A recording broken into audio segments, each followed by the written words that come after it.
Hello, I'm back again. I am really hoping that I will be not here by myself. I have a partner in crime that I've been working a lot with over the last year, and we've decided that you probably want both of our opinions, so I'm going to try and bring her on. I think she's coming. Christina, are you there? I am. Hi, Christina. So, for those of you who don't know, I am Tracy Taylor from Everybody's Kitchen. And I'm Christina from the Chili Pantry. And we just love working together. We have been spending a lot of time on the phone and on chats and everything else and coming up with some great ideas.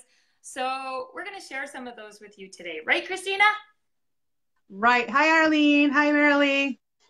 Hi, Oh, see, Megan. she has her glasses on, so she's going to talk to you guys, and I'm just going to talk. I can't see.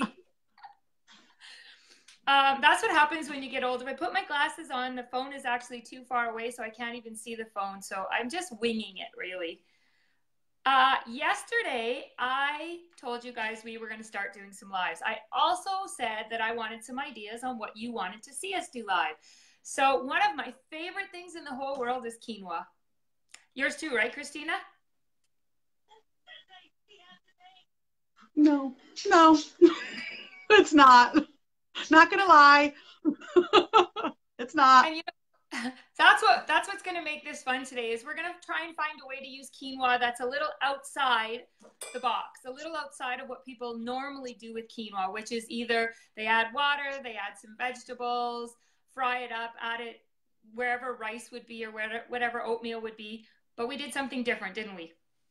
Yes, I've tried them both ways. I've tried them in our simple plates, which I love the topping, but I can't get past the quinoa part. So we'll see how today goes. Okay.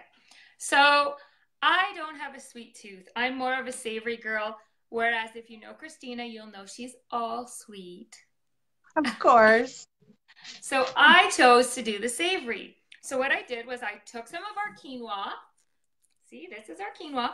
And if you want the recipe to my savory quinoa magic, just post recipe savory and then I will add it afterwards.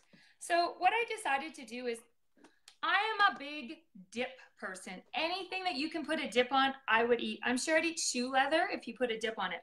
But quinoa is not that bad. I think Christina's thinking shoe leather would be better. But what I'm going to do is I'm going to take my magic bullet and I'm going to add a little quinoa to it. Again, if you want the recipe, just post recipe savory. And while we're doing this, can you let us know in the comments if you like quinoa? Put a big like and thumbs up. If you dislike it, dislike, thumbs down. Let us know if I'm the only quinoa lover out there. I think you are. I think I'm not. I think I'm not. So quinoa is good because it doesn't have gluten in it. It does have protein in it. So it's very good for you, which does not mean it has to taste bad. So I'm just going to make a little noise now. Block your ears really quickly. You see the quinoa is in here? Now watch. It blends up nice. It blends up really nice into a nice flour. It really does. It blends up really quick and it blends up really nice into a nice, flat, just like nice and thin and silky like flour is. So I was really impressed with that.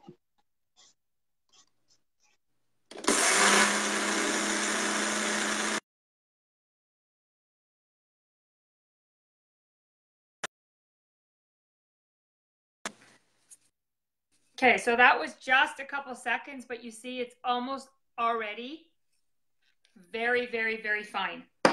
Then what I did to it was I added our scrambled egg mix. I put it in a cast iron pan that I greased up and I made a little med bread. So then with the med bread, because I did mention that I like dips, I made 3 dips. So if you want the recipe for my dips, put recipe dips and I will add that. I made a creamy cheese and garlic one. So this one does have cream cheese in it, but it also has our shredded cheese refreshed back up with some garlic powder. This is a spinach one. So it's our sour cream, our spinach, and our chef's choice, and a little ranch seasoning. And this one, genius. I'm smarter than I think sometimes. I made the sour cream. Sorry, I made the sour cream, and then I took the bullet, and in the bullet I put a handful of tomatoes, a handful. I know I don't measure. I'm awful. I put some tomatoes, I put some onions, I put red peppers, and I put chili powders. I powdered that all up to a powder, and then I mixed it into our refreshed sour cream. It is amazing. It So looks good. I can have that on my quinoa flatbread. So that's savory. Can you tell them what you did with the sweet, Christina? Yes, I actually just did something really simple. I did mine. I'll show you what mine is. I've got mine all fancy because I'm not in my kitchen. I'm in my laundry room. This is my office. But I did like a flatbread as well. But I have some of our raspberries all refreshed and I added sugar. What I did for mine is the same thing as Tracy did. I put it in my bullet and I powdered it up. But I also used our butter powder. I used our scrambled eggs and I used some salt and I used our honey crystals because for me, because I am not a quinoa fan. It's, it's out there. I'm not. I wanted something that was going to, help flavor it because I don't like just quinoa plain by itself. So I wanted to be able to flavor it. So all I did was I powdered it and then I took the butter and I refreshed the butter. I just added a little water in with it and mixed it all up and I tossed that in. I did the same with the eggs. I only did it for 2 eggs, so it was 4 tablespoons of eggs with the water, mixed that in, and then I mixed it all up, added water till it was the texture that I liked, and then added in some honey crystals, and then I baked it on parchment paper. I just kind of spread it out on the, and I added some salt and stuff too. But I didn't want to have to, and I also wanted to I added the butter powder because I wanted to put a little bit of a, so it wouldn't stick and everything, a little bit of, so I didn't have to butter the pan or grease the pan. So I just put it on parchment paper, put it in for 15 minutes, then I flipped it and put it in back in for another 15 minutes. So it came out with my dog's sitting here going, give me one. So you can see it's toasty on both sides. This was the first side and it toasted right up. So, and then I just took some of our raspberries. Yep. And I just added the water and I like to add, because I'm going to do it sweet. I like to add sugar to it as well when I chop them up because it makes the juices, really juicy. So then that way I can put it on top and have it a little bit sweeter and not, because savory's not me. Absolutely not. So it didn't turn out as bad as I thought it would. Am I going to be a quinoa fan? I don't know. But this might be tolerable for me. But it would absolutely be a great idea to present to people who are gluten intolerant or gluten allergic to gluten or whatever. It would give them a chance to you could do the peanut butter with our peanut flour and the jam. Absolutely. And have peanut butter and jam on quinoa flatbread. Awesome. Well, I was also thinking too, if you refreshed some of the apples, the Granny Smiths, and put some like apple pie spice on it, and kind of like what we do with the oatmeal, and you can do it with the put it on there. Yeah, and do like an apple pie spice with the nutmeg and the cinnamon and the sugar and put it on top of it. So you kind of got, what are those called? Those that you make with extra pie dough, like the elephant ears. You know what I'm talking about? Yeah, I do. We call them something different here that I won't say on Facebook. But yeah, we absolutely as well. Okay, so if you want the recipe for Christina's, make sure that you post in the comments recipe sweet, and she will send you the recipe for her sweet her sweet quinoa flatbread. So it was super easy do we dare ask Christina if she's going to try it? We know she likes the texture, and we know she likes the raspberry. She does. I'll try. But what if I don't like it? Are you gonna? You know what? If you don't like quinoa, chances are you're not gonna like quinoa. Oh, I would have put the raspberry stuff on it. Are good. Oh, I didn't see that. Actually, the raspberries, it's not too bad. There you go. There you go. It came out. It's a nice.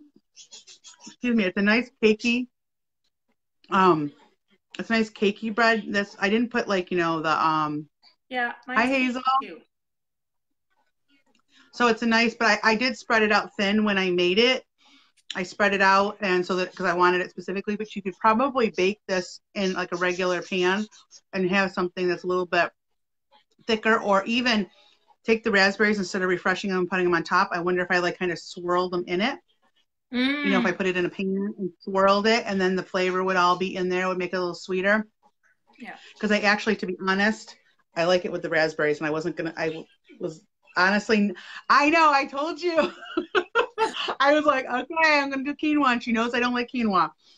So That's actually, awesome. with the raspberries, I'm not saying I'm a quinoa convert here. I'm not gonna be like, ooh, quinoa, but this is pretty good. This came out pretty good. Maybe because our raspberries are so amazing. Yeah. So Yeah. Awesome. yeah. Awesome. Well, that's all we have today. We will be back quite regularly, dinging in your Facebook. We are the Chatty Cooks, and we're from Alberta and New York. New York. Yay. New Yay, York. No, I'm not a New Yorker. I'm just New York. New York. All right. Thanks for thanks for watching. Thanks for commenting, and we will get those recipes to you ASAP. Bye, guys. Bye.